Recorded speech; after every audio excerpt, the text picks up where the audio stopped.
욥기 38장 39절에서 39장 30절.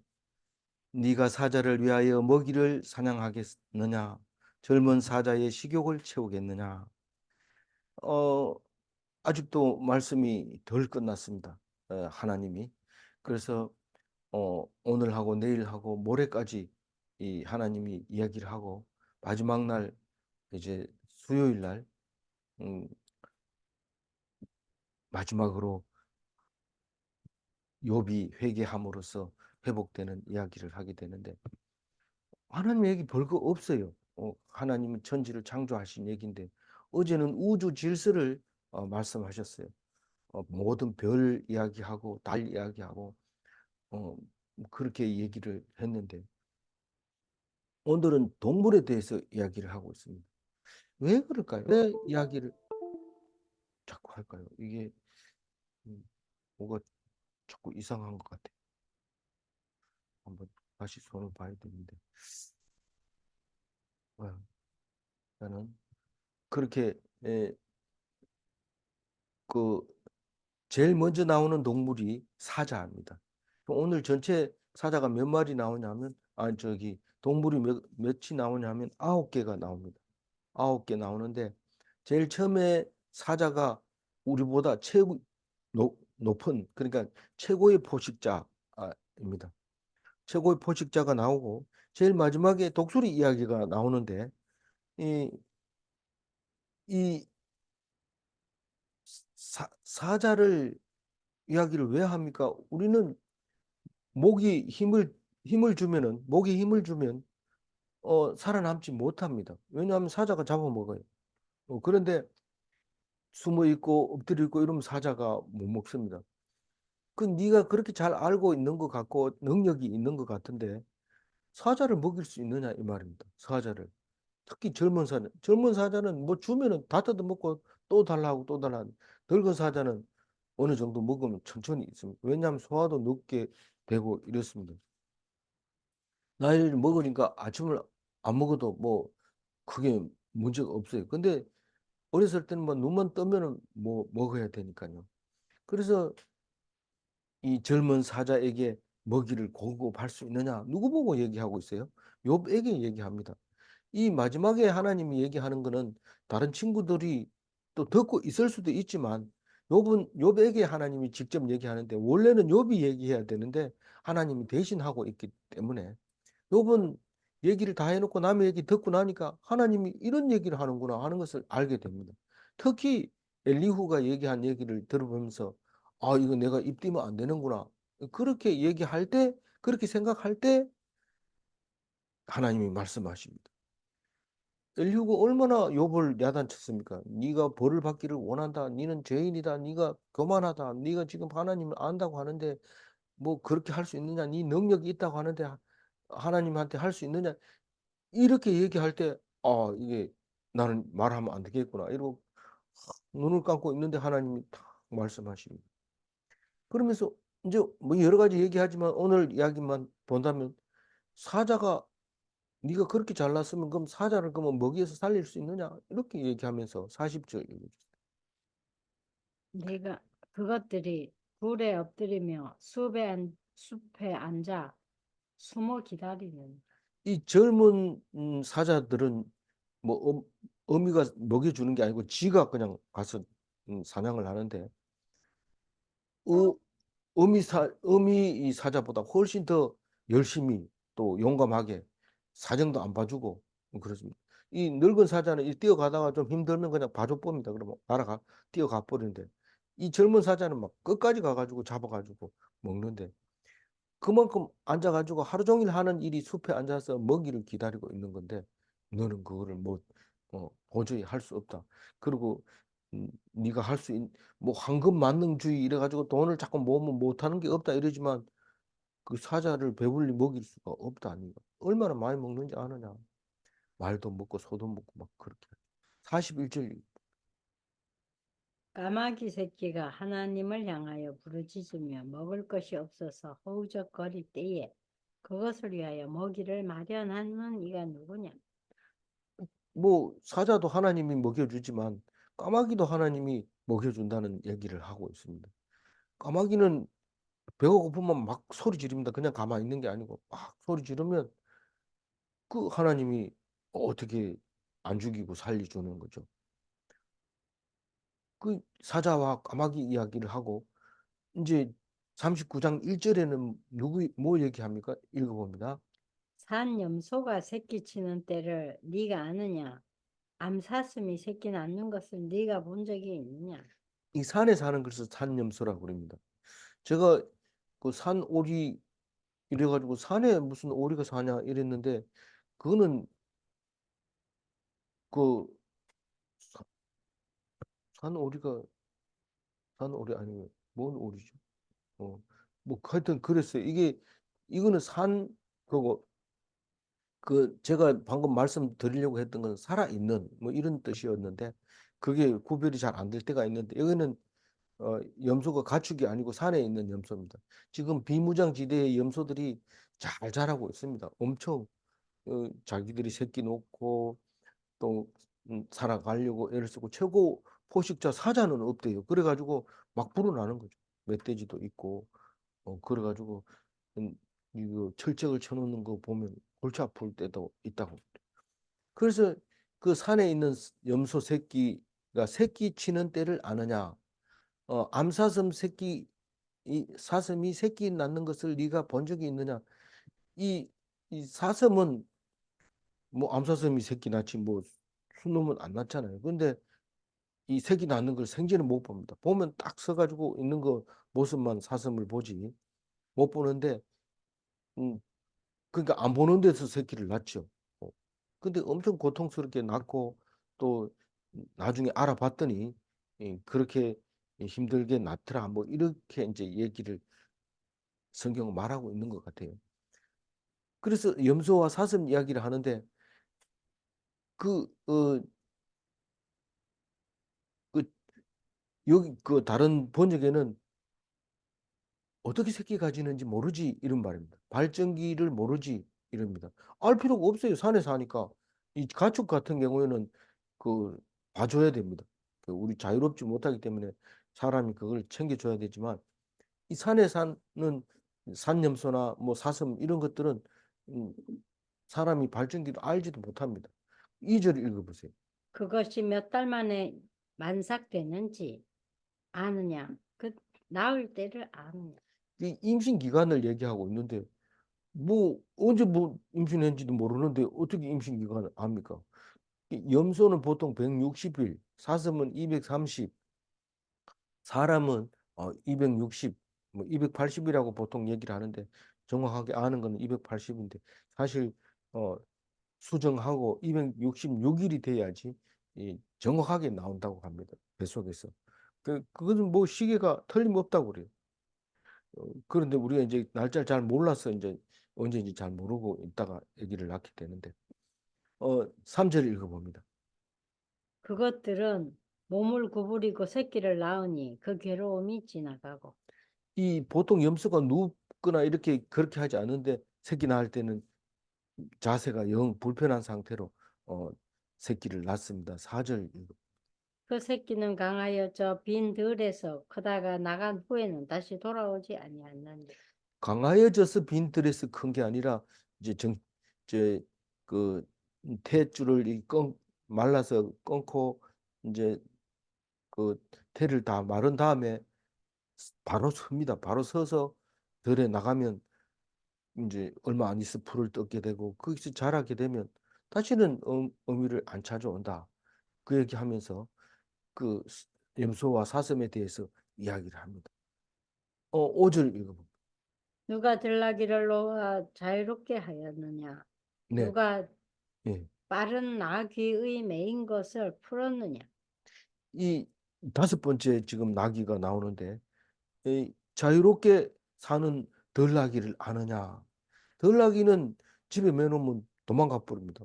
엄청 빠릅니다. 그래서 들나귀는 매놓지를 못하고 어, 매놓으면 바로 풀고 도망을 가버립니다.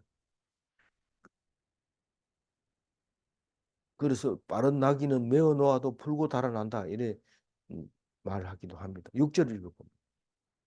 내가 들을 그것의 집으로 소금 땅을 그것이 사는 처소로 삼았느니라. 하나님이 들판을 나귀의 집으로 삼고 소금 땅을 그것으로 사는 처소로 삼았다. 이런데 이 뭐 왜 들판을 뭐 나귀의 집으로 삼는 건 좋은데 왜 소금 땅을 염전을 말하고 있는데 소금이 나오는 사해 남쪽에 소금이 많이 나는데 거기에 이 나귀들이 삽니다. 나귀는 뭐 풀을 많이 안 먹나 봐요. 어쨌든 이 소금 땅에 사는데 나귀하고 소금하고는 어릴 때부터 이야기가 있어요. 이 소금을 싣고 가다가 솜을 싣고 가다 하는 이 나귀가 깨를 부리고 물에 빠졌다가 솜을 싣고 갔다가 허리가 부러질 줄 알았다. 이런 이제 동화가 있잖아요. 근데 이 나귀가 염 염밭에 그러니까 소금이 나는 땅에 거기에 사는데 이 소금을 좋아하나 봐요. 그리고 다른 짐승들은 거기 잘 안 사니까 또 자기 영역이 될 수도 있고 그렇습니다. 그건 더 연구해 봐야 되지만 뭐 하나님이 얘기하시니까 필요한 건 다 얘기합니다. 하나님이. 우리에게 필요한 건 하나님이 다 얘기합니다. 그러니까 성경 66권만 잘 읽으면 뭐 괜찮습니다. 무슨 사람들이 책 읽는 데다 목숨을 거는데 나쁘다는 뜻이 아니라 뭐 나는 뭐 20권을 이번 달에 읽어야 돼요. 이러고 하는데 어, 성경은 안 읽고 왜 자꾸 그런 걸 읽는지 모르겠어요. 성경을 읽고 나서 성경을 이해하기 위해서 조금 도움을 주는 그런 정도로 읽어도 충분합니다. 성경을 빠뜨리면 안 됩니다. 뭐 한 달에 성경은 지금 세 권이나 네 권 정도 읽게 만들죠, 보통. 근데 음, 이 성경은 계속해서 생각이 나게 만들고 연결이 돼 있어서 그래요. 근데 어떤 책은 잘못 읽으면 엉뚱한 생각이 들어갈 수도 있습니다. 어, 7절 읽어보세요. 들나귀는 성읍에서 짖거리는 소리를 비웃나니 나귀 치는 사람이 지르는 소리는 그것에게 들리지 않냐고. 이 덜나귀는요, 이 그 성 안에서 사람들이 복작복작 뛰어드는 거를 전혀 신경 안 쓰고 그 밖에서 뭐 불을 뜯기도 하고 소금을 핥기도 하고 그렇게 하는 글을 말하고 있는데 나귀 치는 사람이 있어요. 덜나귀를 길들여 가지고 어 이제 일을 시키는데 특히 이 나귀는 이 당나귀를 말하는 건데 당나귀하고 말 사이에는 노새가 나잖아요. 이 노새는 생식력도 없으면서 일을 더 잘한다고 그래요. 근데 뭐 많지는 않나 봐요. 그래서 어 근데 나귀하고 노새하고 생긴 게 거의 비슷한데 이제 암나귀에서 노새가 났느냐 말에서 노새가 났느냐에 따라서 이제 모양이 조금 다르기도 하죠. 그런데 어쨌거나 그것을 데리고 와서 일을 시키면 아주 튼튼하기 때문에 일을 잘 하는데 그것을 일은 잘해도 고집이 세서 아주 야단을 큰 소리로 쳐야 돼요. 그래서 이 나기놈아 이러고 야단치고 막 소리 지르는데 더울나기는 전혀 그게 감각이 없습니다. 기꺼다. 이, 이 길들은 집나기는 야단쳐도 말을 안 듣긴 하지만은 큰 소리 치면 조금 말 듣습니다. 이 큰 소리 치면은 좀 많이 아픈데 이러면서 귀를 기울이고 주인의 이 하는 말을 듣습니다. 그런 얘기를 하면서 어, 8절 읽어. 초장 언덕으로 두루 다니며 여러 가지 푸른 풀을 찾느니라. 이건 뭐 사람들이 성에서 떠들든지 나귀를 훈련시키고 막 때리든지 자기는 뭐 씩 웃으면서 그냥 초장에 다니면서 풀을 뜯고 누가 오면 가까이 오면 막 한 200m 가까이 오면 벌써 거리를 두고 도망갑니다. 따라오면 더 멀리 가고 음, 가까이 접근을 안 합니다. 그럼 이 뭐 올가미를 던져서 이게 맬 수도 없습니다. 그래서 덜 나기는 통제가 안 된다. 그런 얘기를 하죠. 그 다음에는 이제 덜소 이야기합니다. 구절이 들소가 어찌 기꺼이 너를 위하여 일하겠으며 네 외양간에 머물겠느냐. 들소가 이 들에 있으니까 사람을 도와주지를 못하죠. 보통 소는 사람을 도와서 일을 합니다. 그런데 이 들소는 사람한테 아무 도움이 안 돼요. 어, 10절 읽어보. 네가 능히 줄을 매어 들소가 일항을 갈게 하겠느냐. 그것이 어찌 골짜기에서 너를 따라 썰매를 끌겠느냐. 이 집에 있는 소도 길들여야지 일을 합니다. 그냥 놔두면 안 됩니다. 길들여야 되는데 들소는 도저히 그거 가지고 밭을 갈지도 못하고 썰어질도 못합니다. 이 썰에는 무슨 말이냐면 갈아 놓으면 이게 땅을 갈아 놓은 땅은 막 이렇게 씨를 못 심습니다. 너무 거칠어서 그걸 골고루 부들부들하게 만들어주는 걸 썰어질이라고 하는데 보통 밭은 손으로 이렇게 쓰레질을 합니다. 왜냐하면 이 짐승이 다니면 자국이 생기니까 안 되고 사람이 뒷걸음질 치면서 이렇게 골아 넣는 걸 그걸 쓰레질이라고 하는데 노는 소가 합니다. 넓적한 판자를 끌고 가면 그 사람 힘이 들어서 안 돼요. 그래서 소가 끌면 딱 고르게 되고 그때 벽실을 뿌리고 또 모를 심고 그렇게 하는 거죠. 11절 읽어봐. 그것이 힘이 세다고 네가 그것을 의지하겠느냐. 네 수고를 그것에게 맡기겠느냐. 아무리 덜소가 힘이 세다고 해도 그걸 의지할 수가 없어요. 그 가끔 가다 보면 음, 소 등 위에서 피리 부는 이런 그림도 나오지만은 그건 집소지 덜소가 아니에요. 그리고 수고를 그에게 맡기겠느냐? 일을 못 시키는 겁니다. 보통 이 소는 연자 맷돌을 돌린다든가 이럴 때 이 계속 돌아가게 이렇게 할 수 있는데 그 그거를 못 맡긴다는 거죠. 12절 읽어보.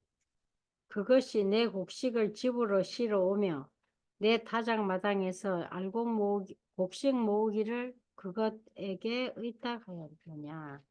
이 마차도 못 끌고 그러니까 마차를 끌어야 곡식을 집으로 싣고 오는데 그게 안 되고 곡식을 터는 일도 못한 타작마당에서 곡식을 터는 일도 못 시킨다. 뭐를요? 덜 소. 그 얘기를 왜 합니까? 네가 뭐 큰 소리 치는데 저 덜소 한번 일 시켜봐라. 못 한다는 거죠. 우리의 능력은 한계가 있고 근데 하나님이 다 그래 만들어 놨다는 거예요. 네가 안 되는데 왜 용을 쓰느냐 이 말입니다. 지금 아플 때 어떻게 해야 되는지를 봐라. 하나님이 아프게 하면 네가 아플 수밖에 없다. 그 얘기를 하고 있는 거죠. 어떤 사람은 치료하다가 성질을 냅니다. 그래서 병원에 가보면 막 소리 지르고 간호사들이 욕을 먹고 막 그런데 왜 네가 진통제를 줬는데 내가 안 낫느냐? 네 진통제 똑바로 쓰라. 막 이러면서 야단치죠. 그건 뭐 진상 손님 왔다 이러면서 막 비상이 걸리죠. 쓸데없는데 용을 쓰고 있다는 겁니다. 어, 순종해라. 하나님 앞에. 그 얘기합니다. 13절. 타조는 즐거이 날개를 치나 하그의 깃털과 날개 같겠느냐. 타조 이야기가 나오는데 이 타조 날개는 못생겼다 이런 얘기를 합니다. 그, 그, 우리 그 뭡니까? 어, 깃털, 학의 깃털은 아주 우아하잖아요. 그래서 학의 이 추는 걸 보면은 어, 아름답잖아요. 그런 흉내 내고 춤추고 이런데 타조는 그 날개를 치긴 하는데 아름답지 못하다, 못생겼다. 음, 14절.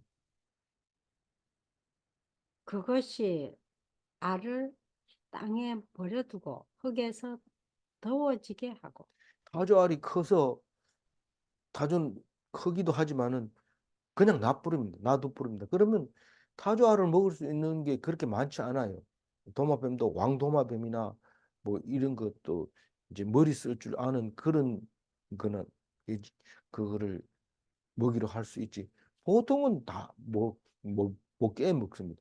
그래서 어떤 그 머리 좋은 동물은 그 타조알을 먹을 때 높은 데서 떨어뜨리기도 하고 어떤 그는 돌을 가지고 와서 깨기도 하고 그런데 입이 아주 큰 그 저기 이 왕도마뱀 이런 것들은 뭐 어떻게 깨든지 깨면은 먹지만 깨기 전에는 그걸 통째로 먹을 수 없습니다. 크고 단단하기 때문에 높은 데 떨어뜨려도 잘 안 깨지는 거죠. 그런데 이거를 흙도 안 덮어놓고 그냥 맨 땅에다가 놔둡니다. 그러면 햇볕이 나가지고 어, 흙이 이제 따뜻해지면은 그게 부화가 되는데 하나님이 부화시켜 주는 거죠. 어떤 때는 조금 따뜻했다가 추워져 버리면 그 알이 죽어버리고 그다음에 계속해서 뜨거워지면은 빨리 부화를 할 수는 있겠지만 잘못하면 또 부화를 못 할 수도 있고 이렇게 됩니다. 어쨌든 하나님한테 맡겨놓고 그냥 놔놓고 맡겨버려. 그러면 그래도 타조들이 멸종을 안 하고 살죠. 이 15절 읽어보면 15절. 발에 깨어질 것이나 들짐승에게 밟힐 것은 생각하지 아니하고. 근데 발에 잘 안 깨집니다. 이게 그 안 깨지게 돼 있지만 그래도 발에 깨질 것 같은데 그래서 덜짐승들에게 밟힐 것을 생각하지 않고 사실은 생각하고 놔두는 거죠. 이 정도면은 뭐 어지간할 이 주변에서 이걸 깰 만한 짐승이 없다 이래 생각하고 좀 교만하죠. 이 타조는. 타조는 엄청 교만합니다. 이를 보면 또 성질도 대단하다고 그래요. 16절 읽어봅니다. 그 새끼에게 닭 새끼에게 모질게 대함이 제 새끼가 아닌 것처럼 하며 그 고생한 것이 헛되게 될지라도 두려워하지 아니하나니 보통 어미들은 밟힐까 봐도 걱정하지만은 이 새끼를 내버려 둔 걸 보면 참 타조 의미는 참 모질게 대한다 새끼를 지 새끼가 아닌 건가 봐 이러면서 어디서 데리고 온 새끼 알이 아닌가 이렇게 생각할지 모릅니다. 그런데 그렇게 고생스럽게 낳아놓고 그 고생이 헛, 헛될 것을 생각도 안 하고 걱정도 안 하고 그냥 돌아다니는 그 타조 어미를 생각하고 있는 거죠. 남들이 볼 때는 웃기는 거지만 하나님이 다 책임지고 부과시켜가지고 어미로 만들어 주는 거죠. 걱정하지 마라. 타조를 봐라. 그래도 멸종 안 되고 살잖아. 그런 얘기를 하고 있습니다. 17절 어, 이는 하나님이 지혜를 베풀지 아니하셨고 총명을 주지 아니합니다. 그 타조는 머리 쓸 필요가 없어요. 땅을 팔 필요도 없고 땅을 팔 때는 오른발로 파는 게 더 쉽나 왼발로 파는 게 더 쉽나 이런 지혜를 주지도 않았고 그냥 내버려 두는 거예요. 놓고는 뭐 하나님이 챙겨주는데 왜 그렇게 했냐면 하나님이 그렇게 만들어 놨다는 거예요. 이 머리가 없으면 가만히 있어야 되는데 머리가 없다고 기죽어 있고 니 좀 잘한다 이러면 교만해지고 그런 거를 하지 말라는 거예요. 하나님께 맡기라는 거예요. 이 뱁새가 황새를 따라가면 안 된다고 그래요. 근데 뱁새는 황새가 가니까 나도 가야지 날개 있는데 이러면서 따라가는데 안 됩니다. 우리는 안 될 때는 그냥 가만히 있어야 돼요. 그 꼭 남을 이기려고 애쓰면 안 된다. 하나님이 도와주지 않는다. 이런 말을 하고 있는 것 같아요. 8절, 18절. 그러나 그것이 몸을 떨쳐 뛰어갈 때에는 말과 그 위에 탄 자를 우습게 여기는. 그 우리가 아무리 지혜가 없고 쓸모가 없고 남들이 이래 손가락질 해도 그 사람에게 특별한 기능이 있다는 거예요. 그 우리 바보 같은 사람이 하나 있어가지고 동네에서 그렇게 그 바보 취급을 받았는데 그 사람 아니면 안 되는 게 있어요. 이 사람은 노새보다 더 세게 일을 하니까 많은 어려움이 있으면 다 그 사람을 불러가 일을 시키는 거죠. 그런데 이 타조는 뭐가 우수해요? 뛸 때 보면 우수합니다. 왜냐하면 급하면 날개짓도 하고 막 뛰기도 하고 이런데 말보다 더 빨리 뜁니다. 그러니까 말로 타조를 잡으려 하면 안 돼요. 늦어요. 말이 못 따라가니까 타조를 잡을 수가 없어요. 그리고 말 탄 사람을 보고 날 잡아봐라 이러고 뛰어다니는 거죠. 그러니까 조롱하는 거예요. 우습게 여기는 거예요. 말 탄 사람 보고. 네가 말 타고 나를 잡아 온다고 웃긴다. 뛰어봐라. 이러면서 뛰는 거죠. 그 다음에 말 얘기합니다. 19절. 말의 힘을 네가 주었느냐? 그 목에 휘날리는 갈기를 네가 입혔느냐? 말 이러면은 첫 번째로 그 말 뒷다리에 있는 힘입니다. 뛰쳐나가는 그 힘과 목에 휘날리는 갈기를 보면 멋있습니다. 그림을 그릴 때도 그 말의 근육과 뭐 갈기를 꼭 그리게 되는데 그만큼 말이 자랑스러운 거잖아요. 그걸 하나님이 줬다고 얘기합니다. 20절.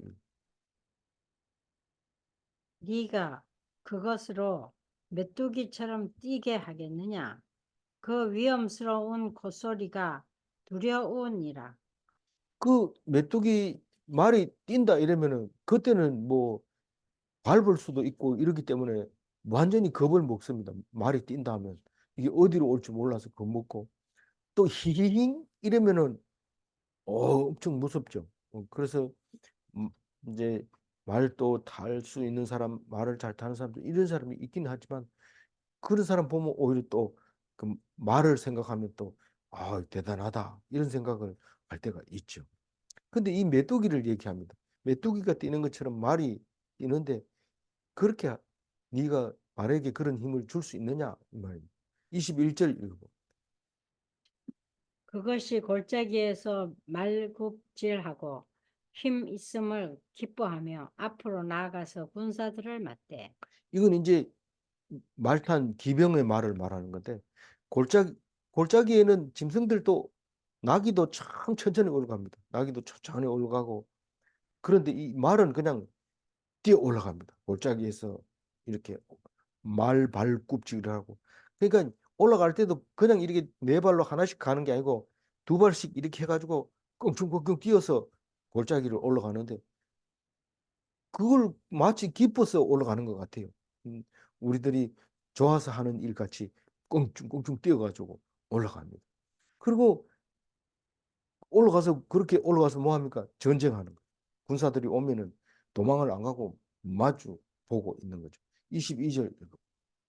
두려움을 모르고 겁내지 아니하며 칼을 대할지라도 물러나지 아니하며. 어, 칼을 들고 막 이렇게 군인이 오는데 칼이 오는데요. 이러고 안 가고 이러지 않습니다. 근데 나귀는 칼을 들고 서 있으면은 안 갑니다. 그 주인이 막 때리고 이러면 나귀가 말을 합니다. 못 가요. 이러면 그러니까 못 간다 하고 막 대들고 이러니까 그때 사람이 보면은 앞에 칼 들고 있는 걸 볼 수 있어요. 근데 이, 이 말은 막 칼 들고 있든지 말든지 막 뛰어가가지고 막 밟아버려. 그러니까 군사들이 뭐 말이 온다 이러면 일단 피해지 말을 뛰어오는데 칼 들고 나갔다가는 크게 다칠 수 있습니다. 물론 말도 조금은 다치죠. 그런데 그걸 겁을 안 내는 거예요. 23절. 어, 그의 머리 위에는 화살통과 빛나는 창과 투창이 번쩍이며. 그 말을 타고 가는 기병이 그냥 그냥 말 갈기만 잡고 이렇게 따라가는 게 아니고 전쟁하러 가는 거기 때문에 화살통이 그 말 머리 위에 이렇게 들그덕거립니다. 그리고 창도 들고 가야 되고 투창. 창은 긴 걸 말하는 거고 투창은 짧게 돼 있어 가지고 가까이 있을 때는 던져서 그냥 꼽아 버리는 거죠. 그런 거를 다 이제 말 안장 위에다 올려놓고 달리는데 그게 머리에서 딱 보면 그게 지금 저기 내 등에다가 얹어놨는지 다 보이죠. 그런데도 뭐 음, 24절 읽어봅니다. 땅을 삼킬 듯이 맹렬히 성내며 나팔 소리에 머물러 서지 아니하고. 이 땅을 삼킬 듯이 그러니까 뭐 흥분한 거죠. 막 그래서 음, 뒤에 뛰어갑니다. 왜 흥분합니까? 이 뒤에 화살통 맸지, 창을 맸지, 투장을 맸지. 그리고 음, 기병이 지금 가라고 명령하죠. 그러면 흥분해서 팍 튀어나왔는데 상대방도 이제 전쟁을 한다고 나팔 불잖아요. 그러면 싸움 붙는 거잖아요. 근데도 나팔 보면 도망가는 다른 짐승은 후닥닥 하고 도망가는데 이 말은 정면으로 그냥 돌진을 하는 거예요. 25절. 음. 나팔 소리가 날 때마다 힝힝 울며 멀리서 싸움 냄새를 맡고 지휘관들의 호령과 외치는 소리를 듣느니라. 그러니까 나팔 소리가 나면 아 이거 싸우려고 하는구나 이러면서 오히려 뭐 힝힝 하면서 흥분을 합니다. 그러면 이제부터 전쟁하는데 내가 나갈게요 막 이런 것처럼 막 소리를 지르면 말이 막 앞발을 들고 막 소리를 지르고 이러니까 말이 지금 앞으로 가라 이제 지휘관이 앞으로 가라는 건지 뒤로 돌아라는 건지 그 소리에 귀를 기울이고 외쳐는 소리를 듣는 거죠. 그 말을 그 얘기를 왜 해요? 그 사람이 할 수 없는 거잖아. 너의 능력의 한계잖아. 그건 내가 하고 있잖아. 네에게 일어나는 네 생각, 네 고집, 네가 하는 음, 목적, 일 이거 다 내가 하고 있는 거다. 네가 하는 게 아니다. 아닌데요. 내 마음대로 했는데요. 그 생각을 내가 해줬다. 이걸 읽으면서 그 생각을 할 수 있겠어요? 26절 읽어보. 매가 떠올라서 날개를 펼쳐 남쪽으로 향하는 것이 어찌 네 지혜로 말미암았냐. 보통 이게 이제 매가 하늘을 딱 올라가서 남쪽으로 이제 그 먹이를 향해서 탁 내리고 피는데 보통 북쪽으로 안 가고 왜 남쪽으로 가냐? 공격할 땐 거의 북쪽에서 남쪽으로 이렇게 가는데 제비가 남쪽으로 가니까 따라가는 거 아닙니까? 그게 아니고 이 햇빛이 이렇게 보는 방향을 아마 그렇게 해서 관찰을 했을 거예요. 그래서 남쪽으로 이렇게 내리꽂히는 것을 보면서 야, 저 매도 말이야 머리를 쓰는데 북쪽으로 가면은 이게 잘 보이니까 이 햇빛이 가려서 잘 보이니까 쪽에서 남쪽으로 공격하는 거다. 이러면서 하는데 그게 어쩌고 그런지 잘 모르지만 지, 사람은 몰라도 매에게는 지혜를 하나님이 주셨다. 그 말입니다. 27절 이거. 독수리가 공중에 떠서 높은 곳에 보금자리를 만드는 것이 어찌 내 명령을 따르느냐. 이 독수리는 아주 높은 데 올라가야 먹이를 잘 보고 공격을 하고 그러죠. 그래서 새끼들을 높은 곳에서 떨어뜨리기도 하고 하여튼 높은 곳에 삽니다. 근데 그게 네가 명령해가지고 높이 올라갔느냐? 28절.